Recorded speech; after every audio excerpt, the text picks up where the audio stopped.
నీటి పంపకాల అంశంపై ఏర్పాటు చేసిన కృష్ణా రివర్ బోర్డు సమావేశం ముగిసింది. ఈ భేటీలో రెండు రాష్ట్రాలు కీలక నిర్ణయాలకు అంగీకారం తెలిపాయి.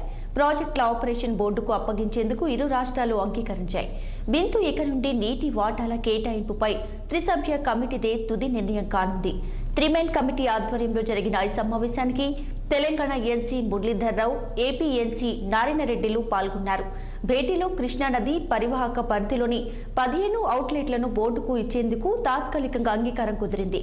ఇక నుండి నీటి విడుదలపై పూర్తి అధికారం బోర్డుకే ఉంటుంది. ఈ నీటి వినియోగంలో ఇబ్బందులు వస్తే ఢిల్లీ నుండి నిర్ణయిస్తారు. ఈ భేటీలో 50 నుంచి 50% షేరింగ్ కావాలని తెలంగాణ త్రిసభ్య కమిటీని కోరింది. అయితే ఈ భేటీలో జల విద్యుత్ ఉత్పత్తి కేంద్రాల నిర్వహణపై ఎలాంటి చర్చ జరగలేదు. వాటి నిర్వహణ రాష్ట్రాల పరిధిలోనే ఉన్నట్లు తెలుస్తుంది. ఇక ప్రాజెక్టుల నిర్వహణ గతంలో లెక్కనే శ్రీశైలం ప్రాజెక్టును ఏపీ, నాగార్జున సాగర్ను తెలంగాణ నిర్వహించనున్నాయి.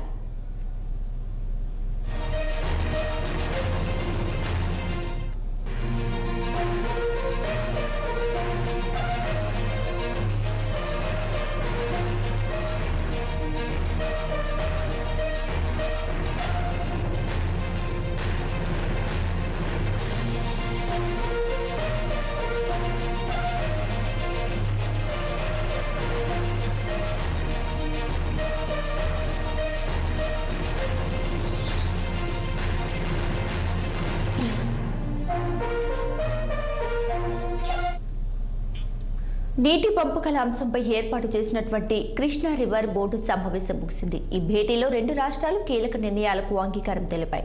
ప్రాజెక్టుల ఆపరేషన్ బోర్డుకు అప్పగించేందుకు ఇరు రాష్ట్రాలు అంగీకరించాయి. దీంతో ఇక నుండి నీటి వాటాల కేటాయింపుపై త్రిసభ్య కమిటీదే తుది నిర్ణయం కానుంది. త్రిమెన్ కమిటీ ఆధ్వర్యంలో జరిగిన ఈ సమావేశానికి Telangana ENC Muralidhar Rao, AP ENC నారాయణరెడ్డిలు పాల్గొన్నారు. భేటీలో కృష్ణానది పరివాహక పరిధిలోని 15 అవుట్లెట్లను బోర్డుకు ఇచ్చేందుకు తాత్కాలికంగా అంగీకారం కుదిరింది. ఇక నుండి నీటి విడుదలపై పూర్తి అధికారం బోర్డుకే ఉంటుంది. ఈ నీటి వినియోగంలో ఇబ్బందులు వస్తే ఢిల్లీ నుండి నిర్ణయిస్తారు.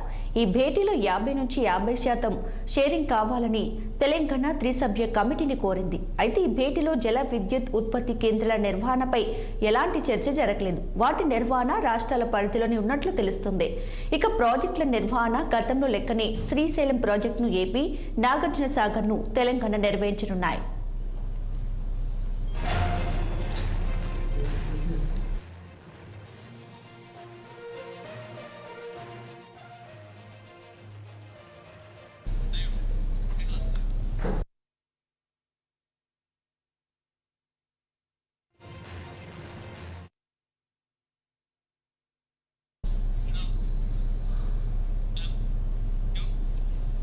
నీటి పంపకాల అంశానికి సంబంధించి ఏర్పాటు చేసినటువంటి కృష్ణా రివర్ బోర్డు సమావేశం అయితే ముగిసింది.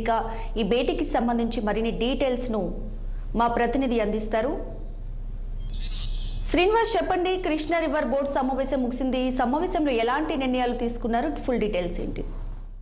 దీపిక, ఏదైతే కృష్ణా రివర్ మేనేజ్మెంట్ బోర్డుకు సంబంధించి ఈరోజు ఎర్రమంజిల్లో గల జలసౌధిలో సమావేశం జరిగింది. ఏదైతే కృష్ణా రివర్ బోర్డు మేనేజ్మెంట్కి సంబంధించిన చైర్మన్ శివానంద కుమార్ ఆధ్వర్యంలో ఈ సమావేశం జరిగింది. దీనికి సంబంధించి తెలంగాణ ఈఎన్సీతో పాటు ఆంధ్రప్రదేశ్ ఈఎన్సీ హాజరయ్యారు. ఏదైతే తెలంగాణ ఈఎన్సీకి సంబంధించి మురళీధర్రావు, అదేవిధంగా ఆంధ్రప్రదేశ్కి సంబంధించిన నారాయణ రెడ్డి హాజరయ్యారు. అయితే త్రీమెన్ కమిటీ ఈ సమావేశం జరిగింది. ఈ త్రీమెన్ కమిటీలో ప్రధానంగా ఏదైతే కృష్ణానది పరివాహక ప్రాంతానికి సంబంధించిన నిర్వహణకు సంబంధించి చర్చ జరిగింది. ఏదైతే ఈ బోర్డుకు సంబంధించి ఇప్పటికే కృష్ణా రివర్ బోర్డుకి పరిధిలోకి ఈ రెండు నాగార్జున సాగర్ కావచ్చు, అదేవిధంగా శ్రీశైలం ప్రాజెక్టులు ఉన్న నేపథ్యంలో ప్రధానంగా వీటి గురించి చర్చ జరిగింది. అదేవిధంగా గత కొద్ది రోజులుగా కొంతకాలం నుండి కూడా ఈ రెండు రాష్ట్రాలకు సంబంధించి నీటి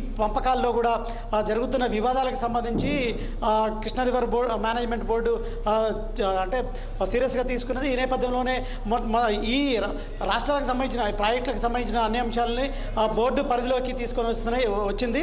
ఈ నేపథ్యంలో గత 17న జరిగిన సమావేశంలో చర్చించారు. మరోవైపు దీనికి సంబంధించి ఈరోజు సమావేశం జరిగింది. ఈ సమావేశంలో ప్రధానంగా ఏదైతే నదీ పంపకాలకు సంబంధించి మొత్తం 812 టీఎంసీలకు గాను ఇప్పటికే ఆంధ్రప్రదేశ్కు 512, ఇదే విధంగా తెలంగాణకు 299 టీఎంసీలు ఇప్పటికే కేటాయించిన నేపథ్యంలో వాటికి సంబంధించి చర్చించారు. మరోవైపు ఇటు 15 ఏదైతే ఈ కృష్ణా నదీ పరివాహక ప్రాంతానికి సంబంధించిన 15 కాంపౌండ్లకు సంబంధించి కృష్ణా బోర్డు పరిధిలోకి వస్తుందని చెప్పేసి చర్చించిన నేపథ్యంలో సూత్రప్రాయంగా రెండు రాష్ట్రాలు అంగీకరించాయి. అదేవిధంగా ఈ పంపకాల విషయంలో కూడా కృష్ణా బోర్డు పరిధికి సంబంధించి నిర్వహిస్తుందని ఇప్పటికే కృష్ణా బోర్డు చెప్పిన నేపథ్యంలో ఈ అంశాలకు కూడా ఇరు రాష్ట్రాలకు సంబంధించిన ఈఎన్సీలు అంగీకరించారు. మరోవైపు త్వరలో మరొక సమావేశం కూడా ఉంటుందని చెప్పేసి కూడా చెప్పారు. ఇప్పటికే తెలంగాణకు సంబంధించిన ఈఎన్సీ మురళీధరరావు మాట్లాడుతూ ఇప్పుడు ఈ నీటి పంపకాల విషయంలో ఇటు ఆంధ్రప్రదేశ్ ఎప్పుడు పేజీలు పెడుతున్న నేపథ్యంలో దీనికి సంబంధించి సమావేశంలో చర్చించడం జరిగింది. సూత్రప్రాయంగా ఏదైతే కృష్ణా రివర్ బోర్డు మేనేజ్మెంటు అంటే ఆధీనంలో కూడా నిర్వహించడానికి సూత్రప్రాయంగా అంగీకరించామని కూడా ఇటు మురళీధరరావు చెప్పారు. మరొక వైపు ఏదైతే ఉదయం 11:30 నుండి 1 గంట వరకు సుదీర్ఘంగా ఈ సమావేశం జరిగింది. ఈ సమావేశంలో అయితే కీలక అంశాల నుంచి ప్రస్తావించారు. ఒకవేళ కాక ఏదైతే మళ్ళీ ఈ నీటి పంపకాల విషయంలో కావచ్చు, నిర్వహణ విషయంలో ఏదైనా రెండు రాష్ట్రాల మధ్య వివాదాలు తలెత్తే మాత్రం ఢిల్లీ లెవెల్లో పరిష్కరిస్తుందని, జలశక్తి సంఘం పరిష్కరిస్తుందని కూడా ఇటు మురళీధరరావు చెప్పిన పరిస్థితి ఉంది. దీపిక. Thank you Srinivas.